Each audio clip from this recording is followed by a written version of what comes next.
শ্রদ্ধেয় মহান ধর্মপ্রাণ কোচবিহারবাসী, উকিল বর্মন আমার কোচবিহার জেলার একজন বৃদ্ধ মানুষ, যাক যেটা খবরের মাধ্যমে যেটা মুই জানিবার পালুম নিউজ চ্যানেলের মাধ্যমে যে কিছু বাংলাদেশি মানুষ এক জবরদস্তি তুলি নিয়ে গেছে এবং পরে থানাত দিছে, থানা থাকিয়া পরে বর্তমানে কাস্টডিত আছে। এই বিষয়টা নিয়ে একজন অ্যাডভোকেট যার নাম উত্তম রায়, না উত্তম কুমার বর্মন না রায়, যাই হোক, কালকে একটা ভিডিও আপলোড করেন। সেই ভিডিওটা দেখিয়া কিছু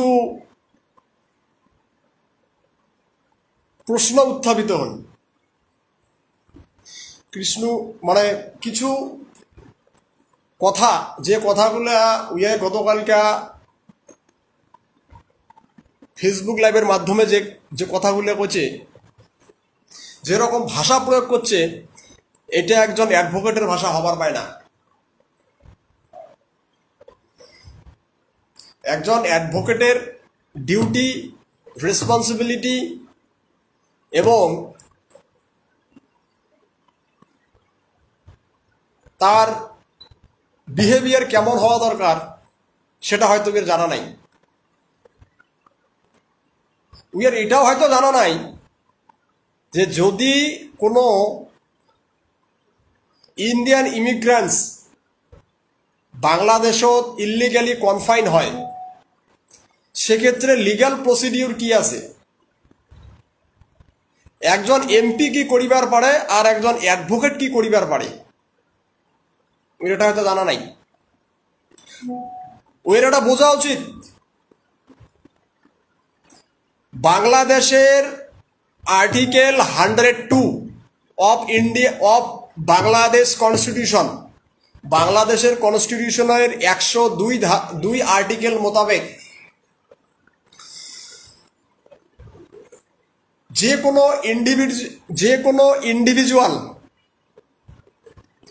along with Bangladesh citizen can file writ petition either in High Court of Bangladesh or in the Supreme Court of Bangladesh. Writ petition file করার অধিকার আছে অ্যাজ অ্যান অ্যাডভোকেট,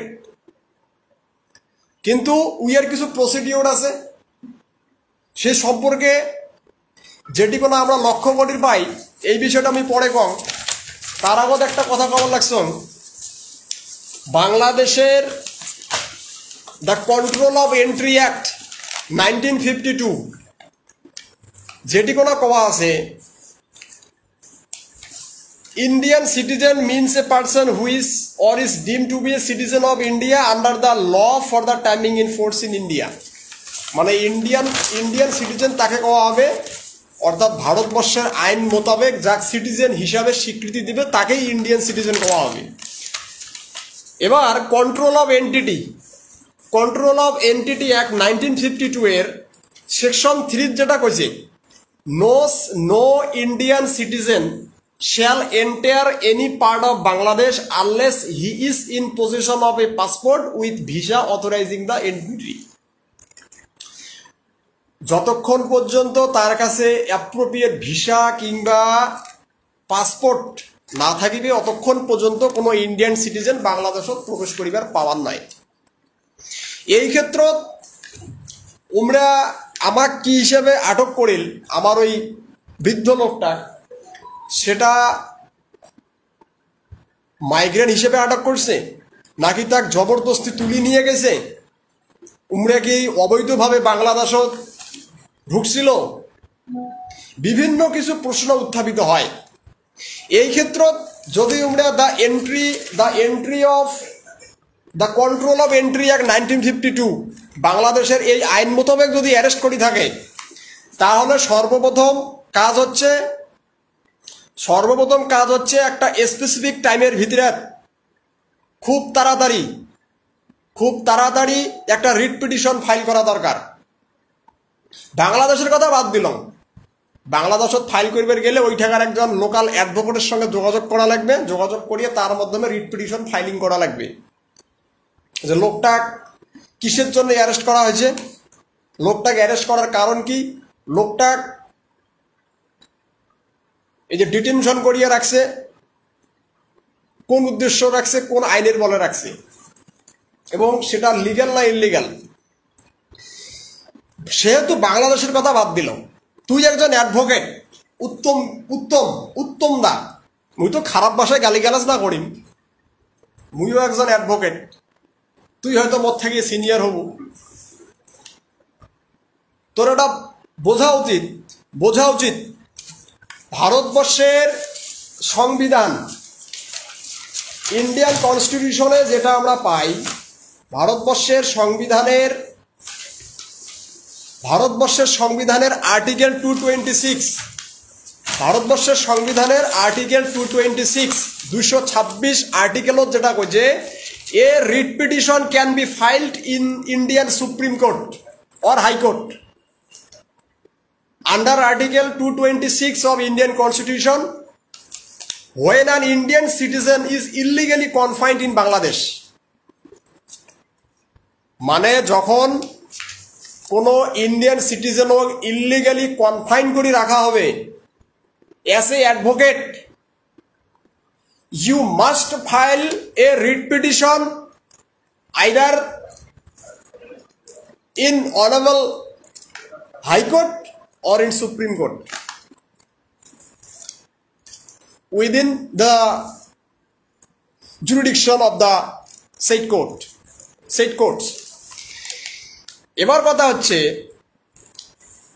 এই রিট পিটিশন ফাইল করা তোর উচিত ছিল। আর এই রিট পিটিশন ফাইলিং এর আগত তুই নিজেকে একজন অ্যাডভোকেট হিসেবে জাহির করিবার লাগছিস। তোর আর একটা এটার বেসিক যেটা ডিউটি ছিল সেটা হচ্ছে সর্বপ্রথম থানার জায়গা খোঁজ নেওয়া, যে থানার এরিয়া তোমার বাড়ি, সেই থানার জায়গা সর্বপ্রথম যোগাযোগ করা এবং খোঁজ নেওয়া কোন গ্রাউন্ডত, এবং ওটার রিপোর্ট কালেক্ট করা তোর উচিত ছিল। তার সাথে তোর উচিত ছিল সেই টাকার এসডিও ডিএম এই বিষয়ে জানানো যে আমরা কি স্টেপ নিবেন লাগছে। তারপরে তোর উচিত ছিল এই বিষয়টা নিয়ে পশ্চিমবঙ্গের স্বরাষ্ট্র দপ্তর, চিফ সেক্রেটারি এগুলোর সঙ্গে যোগাযোগ করা বাই লেটার অথবা in the form of application. মানে অ্যাপ্লিকেশনের মধ্য দিয়ে তো যোগাযোগ করা উচিত ছিল, অ্যাপ্লিকেশন করির ভালো হয় যে আমরা কি করিবার লাগছি, কিন্তু তুই তো সেটা করিস নাই। তারপরে ভারতবর্ষের যে এক্সটার্নাল অ্যাফেয়ার্স আছে সেটি কোনো তোর অ্যাপ্লিকেশন করা উচিত ছিল। বাই পোস্টের মাধ্যমে করলেও সেটা হলে গয়, করার পরে যখন দেখলু হয় যে কোনো স্টেপ নাই, তারপর তুই হাইকোর্টত গেলু হয় যে ওই টোটাল অ্যাডমিনিস্ট্রেশন সবাকে জানাইছেন, জানার পরেও ইমরে কোনো স্টেপ নিবার লাগছে না, সেহেতু মাননীয় আদালত মুই তোমার দ্বারস্থ হলো, সরকারও কোনো পদক্ষেপ নিবার লাগছে না। এটা তোর উচিত ছিল, যেহেতু তুই একজন অ্যাডভোকেট। আরে যে জায়গাগুলো যাওয়ার কথা বলুক, এই জায়গাগুলো তো এমপির পক্ষে কি কোর্টে যাওয়া সম্ভব নাকি? রিট পিটিশন কি একজন এমপি করে নাকি ফাইলিং? তোর তার সাথে রিড অফ হেভিয়াস কার্পাস ফাইলিং করা উচিত ছিল। হেভিয়াস কার্পাসটা কি? হেভিয়াস কার্পাসের ডেফিনিশন কি জানিস? যাই হোক জানিস, যেহেতু তুই একজন advocate, the writ compels authorities to produce the detained person before the court and show lawful reason for their detention. If the detention is found unlawful, the court will order the person's release. Habeas corpus মানে ব্যক্তিকে সশরীরে কোর্টত হাজির করা লাগবে। ওই ব্যক্তিটা কেমন অবস্থায় আছে, সঠিকভাবে আছে না নাই, তার খাওয়া দাওয়া ঠিক মতো দিতে লাগছে কিনা, লোকটার কোনো ক্ষয়ক্ষতি হয়েছে। হেভিয়াস কর্পাস ফাইল করা হয় যখন ডাউট থাকে যে লোকটার বিশেষ কোনো ক্ষতি হবার পারে, সেক্ষেত্রে হেভিয়াস কর্পাস ফাইলিং হবার পারে। এগুলো তো তুই করলু না। তোর উচিত ছিল হিউম্যান রাইটস কমিশনত যা হিউম্যান রাইটস কমিশনের দরজা নক করা, সেটি কোনাও তুই যাস নাই। তোর উচিত ছিল ইন্টারন্যাশনাল যে হিউম্যান রাইটস কমিশন আছে সেটি কোনা যাওয়া, তুই তো সেটি কোনাও যাস নাই। অ্যাজ অ্যান অ্যাডভোকেট তোর ডিউটি ছিল, an advocate's primary duty when Indian citizen is illegally confined in Bangladesh is to ensure their safety and well-being and to pursue legal remedies to secure their release. ইয়া কেমন করে release করা যায় সেক্ষেত্রে যতগুলো legal procedure আছে সেটা follow করা। তুই কোনোটা করছিস? খোঁজ নিছিস যায়া? তুই যে অনন্ত মহারাজের কথা কবা ধরছিস, অনন্ত মহারাজের কথা তুই যে কবার লাগছিস, অনন্ত মহারাজ যে জায়গাত কথা কবার সেটি কোনো কথা কবার লাগছে, যে জায়গাত কথা হলে কাজ হবে সেটি কোনো আলাপ চলছে। তুই তার মানে কবার চাস পলিটিক্যাল পার্টির নেতাগুলো যেমন করিয়া ওই উকিল বর্মনের বাড়ি যাইয়া মিডিয়া ধরি যাইয়া হাইলাইট হয়েছে, সিম্পেথি দেখাইছে যে আমরা তোমার সাথত আছি, দুই একদিন উমের বাড়ি যাইয়া সিম্পেথি দেখাইয়া পরে আর কোনো খোঁজে নাই, কাজের কাজ নাই, মিডিয়া দেশের তালত থাকে। মহারাজ অমন ব্যক্তি নয়, কথা বুঝছিস? প্রপার ফোরামত যেটি কোনা করলে কাজ হবে সেটি কোনা আলোচনা চলছে, অ্যাপ্রোপ্রিয়েট অথরিটির সঙ্গে কথাবার্তা চলছে। এটা সম্পূর্ণরূপে স্টেট গভর্নমেন্ট এবং সেন্ট্রাল গভর্নমেন্টের উপরে ডিপেন্ড করে। ওঠাকার আইসি জানে, ওঠাকার বিএসএফ জানে গ্রাউন্ড রিপোর্ট কি, সেই গ্রাউন্ড রিপোর্টটা এক্সটার্নাল অ্যাফেয়ার্সে জমা দেওয়া লাগবে। লোকটা ওটি কোনা কি ইন্ডিয়ান ইমিগ্রান্টস হিসেবে ঢুকছে, অনুপ্রবেশকারী হিসেবে বাংলাদেশে ঢুকছিল, নাকি তার জবরদস্তি নিয়ে গেছে, সে টাকার গ্রাউন্ড রিপোর্ট কালেক্ট করবে ওঠাকার পুলিশ প্রশাসন অ্যাডমিনিস্ট্রেশন, এবং সেটা কালেক্ট করিয়া সেটা বিদেশ মন্ত্রণালয় দিবে, এবং বিদেশ মন্ত্রণালয় সেই হিসাবে বাংলাদেশের সাথে ডিল করবে, বিষয়টা ডিপ্লোম্যাটিক্যালি বিষয়টা ডিল করবে। এটি কোনো এমপির কি কাজ? তুই যেভাবে ভাষা ইউজ করছিস কালকে, সেটা তো দেখিয়া মুই খুব মর্মাহত হয়েছ। একজন এমপি তুই সমালোচনা কর সেটা আলাদা কথা, কিন্তু এমন ভাষা তুই ইউজ করছিস, মানে ওটি একজন মাসুই আছে, একটা কষাই আছে, উইয়ের তো ভাষা ঠিক নাই। আচ্ছা, উইয়ে ইউজ করে সেটা না হয় মানা যায়, অসভ্য ভাষা ইউজ করে সেটা মানা যায়, কিন্তু তুই তো ভাই একজন অ্যাডভোকেট, তুই কেন উমের মতো হলু? দুইজনে একটাই হয়েছেন নাকি? গালি বিনিময় কঠিন লাগছেন।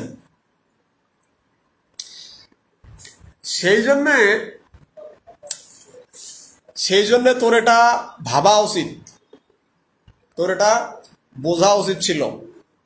তুই তো জানিস না কাহিনী। তুই কালকে একটা ওই মহারাজ পার্লামেন্টের যে কথা উত্থাপন করছে অর্থনীতির বিষয়, সেই ভিডিওটাও তুই সাদর দিছিস। আরে পার্লামেন্টের তো বিভিন্ন এমএলএ মানে এমপি আছে, বাংলা দিয়ে কথা উত্থাপন করে। মহারাজ যদি বাংলা দিয়ে করলে তাও তো তোর দোষ। এরকম মহারাজ শপথ নীল সেটি কোনো কিছু লোক মূর্খের মতো কথা বলছে, রাজবংশী ভাষায় কেন শপথ নিল না? মানে অন্য কাউ যদি অন্য ল্যাঙ্গুয়েজ ইউজ করে, যেমন জগদীশ বসু নিয়ে বাংলা ভাষায় কথা উত্থাপন করছিল, পার্লামেন্টে দাবি উত্থাপন করছে, তার বেলা কোনো দোষ নাই, সকায় চুপ। আরো বিভিন্ন এমএলএ এমপি আছে উত্থাপন করছে, বাংলা ভাষায় কথা উত্থাপন করে, চুপ।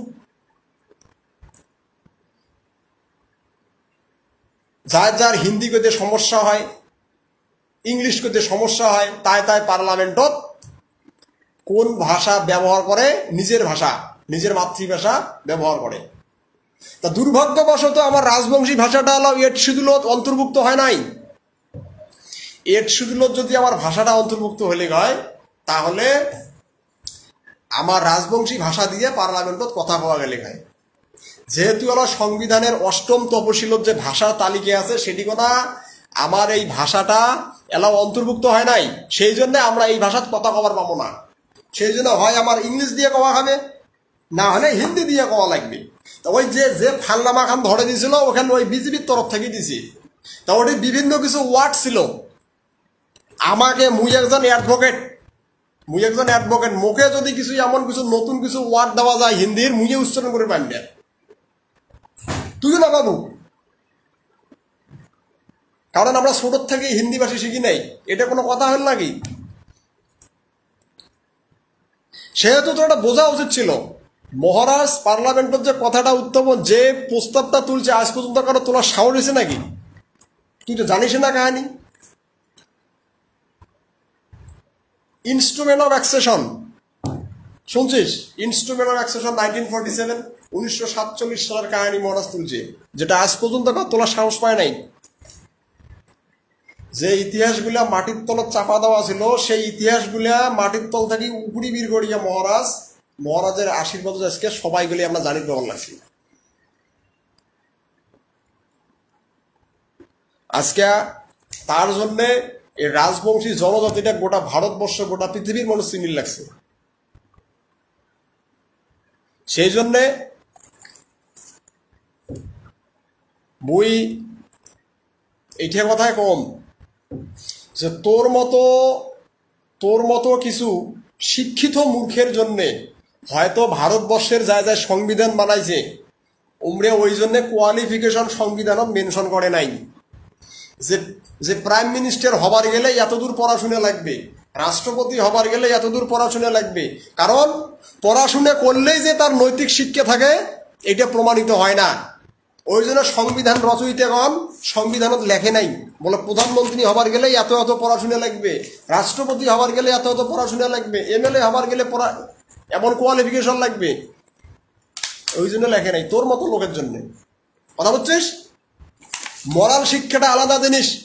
দেশ চালাবার গেলে পুঁথিগত শিক্ষার প্রয়োজন হয় না, খালি পুঁথিগত শিক্ষা থাকলেই হয় না। দেশ চালাবার গেলে নিয়ত ছাপ হোনা চাইয়ে, নিয়ত বুঝিস?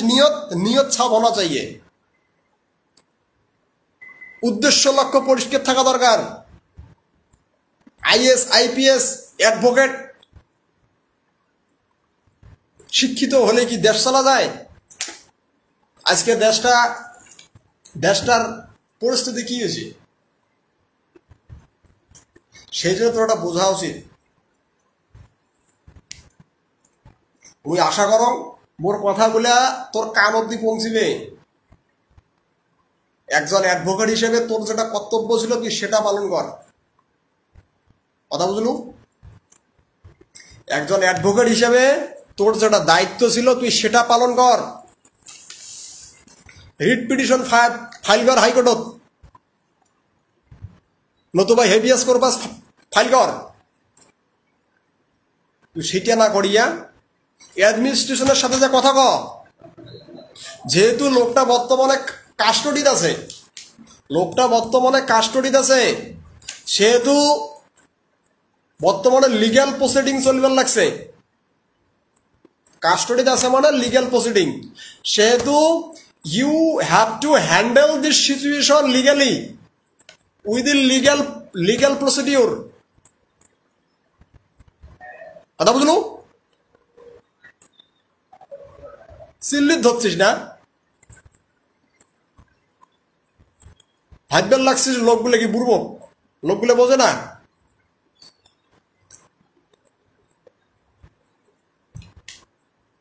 অন্য কারো সম্পর্কে কথা কওয়ার সাহস হয় না। যখন বসুনিয়ার কথা বলো তখন খালি উইয়ের কথা বলা তুলিয়েই ছাড়ি দিলু। কেন? ভয় লাগে।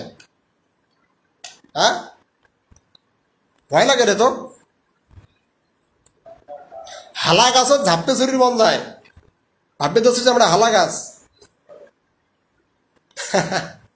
সময় হলে টের পাবো। কথা বলছিস?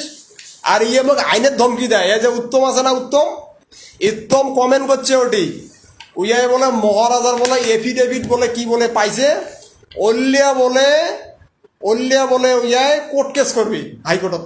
আর তোর বাপের দম থাকে কোর্ট কেস করতো।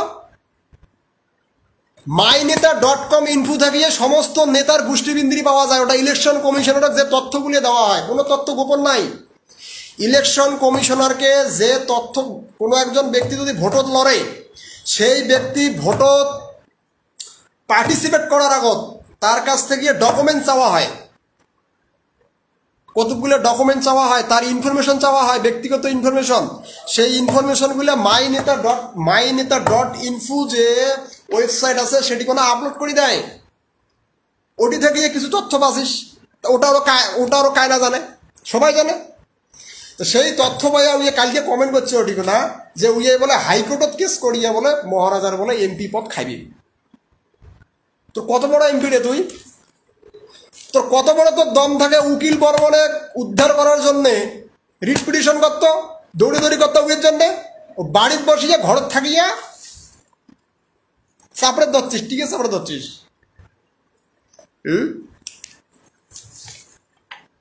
ঘরের কোনাত বসিয়ে সিকিউরিটি ধরছিস, এমন সিকিউরিটির মনে হয় বোধ হয় ইয়েও ফাটি যায় তোর। ঘরত বসিয়ে সিকিউরিটি ধরছিস না?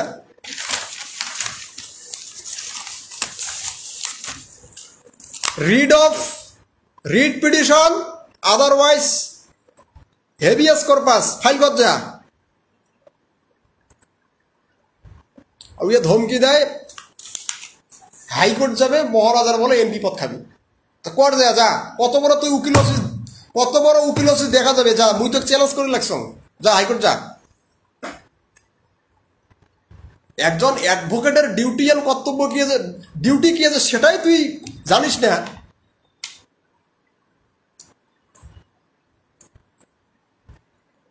অ্যাডভোকেট 1961 ভালো করে পড়িস।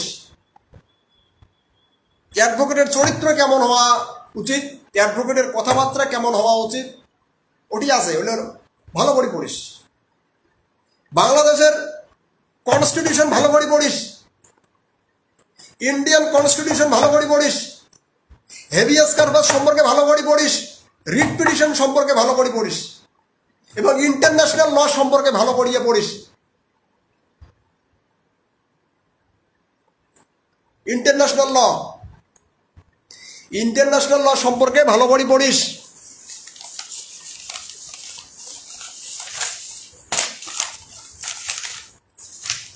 যাই হোক, লাইভটা বেশি লম্বা হবার লাগছে।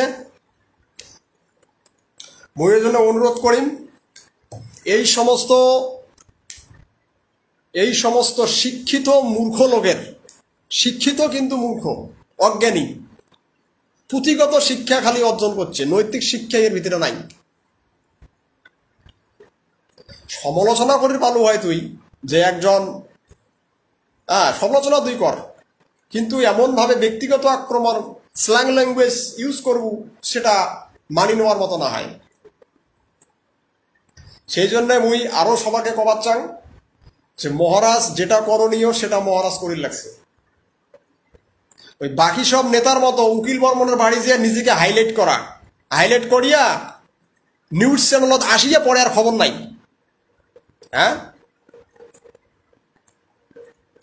সেই জন্যে এটা বোঝা লাগবে, প্রপার অথরিটি, অ্যাপ্রোপ্রিয়েট অথরিটির সাথে কথা ডায়লগ যেটা হওয়ার চলি আছে, এবং এটা সম্পূর্ণরূপে স্টেট গভর্নমেন্টের কাজ, অ্যাডমিনিস্ট্রেশনের কাজ, ওয়েস্ট বেঙ্গল অ্যাডমিনিস্ট্রেশনের কাজ। ওঠাকার আইসির রিপোর্টের উপরে ভিত্তি করবে, ওঠাকার বিএসএফ কি রিপোর্ট দেয় সেটির উপরে ভিত্তি করিয়া বিদেশ মন্ত্রণালয় তার স্টেপ নেবে। যদি বিষয়টা লিগালি হ্যান্ডেল করা লাগে তো লিগালি হ্যান্ডেল করবে, আর যদি ডিপ্লোম্যাটিক্যালি হ্যান্ডেল করা লাগে তাহলে ডিপ্লোম্যাটিক্যালি হ্যান্ডেল করবে। সেহেতু সম্পূর্ণরূপে এটা সেন্ট্রাল গভর্নমেন্টের কাজ, সেন্ট্রাল এবং স্টেট গভর্নমেন্টের কাজ। ওটা এমপি কি করবে? মহারাজ কি বিদেশ মন্ত্রী নাকি? তোর যেটা করার ক্ষমতা আছে সেটা একজন এমপি নাই। তুই অ্যাডভোকেটের পাওয়ারে না, তুই তোর অ্যাডভোকেটের পাওয়ার সম্পর্কে তোর জ্ঞানে নাই, বুঝলো? সেই জন্যে কোনো কিছু কওয়ার আগত ভাবি চিন্তি কওয়া লাগে। মুখের ভাষা যেটা একবার মুখ থেকে বেরিয়ে যায় সেটা আবার রিটেন হয় না, সেটা রিটেন হয় না। কথা বুঝলেন? যাই হোক, অনেক লোক লাইপোথেটিকনা যুক্ত হয়েছে।